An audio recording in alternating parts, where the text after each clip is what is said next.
Good morning दोस्तों। तो देखो दोस्त, बात ये है ना कि कुछ लोगों का जो है ना गुमान है, मतलब गुमान पे जो है ना फूल रहा है। फूलने वाली बात ये है कि देखिए, बहुत दिन से चर्चा हो रहा है कि खेसारी लाल का जो गाना आने वाला है न्यू सॉन्ग, जो गाना का टाइटल है IPL सॉन्ग, वो बोले सॉन्ग आएगा ना जब, तो पूरा महा रिकॉर्ड बनाएगा, यानी कि भोजपुरी इतिहास का सबसे बड़का रिकॉर्ड बनाएगा। तो भाई मैं उन चुतियों से बताना चाहता हूँ कि तुम्हारे खेसारी भैया से कुछ होने वाला नहीं है भाई। क्यों इतना लेट करवा रहा है इस गाने को लेके? इस गाना को रिलीज़ क्यों नहीं करवा रहा है खेसारी लाल की टीम? और खेसारी लाल जानते हैं इसका रीज़न। देखिए, पवन सिंह पूरा तरह से एक्टिव हो चुके हैं, ये तो आप लोग को पता ही होगा।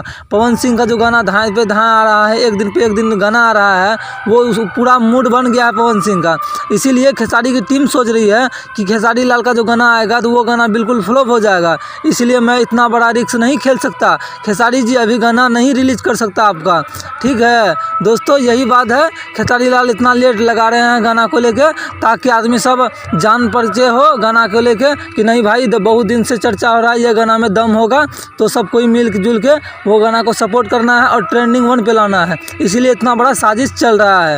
उम्मीद करता हूँ कि पवन सिंह के सच्चे वाले फैन हैं तो वीडियो को लाइक करके चैनल को सब्सक्राइब भी कर दीजिएगा, और वीडियो ही पसंद आए तो वीडियो शेयर भी कर दीजिएगा अपने दोस्तों में, ताकि पता चले कि नहीं खेसारी का राजनीतिक क्या है। मिलते हैं कोई अगले वीडियो में, तब तक के लिए लव यू गाइस।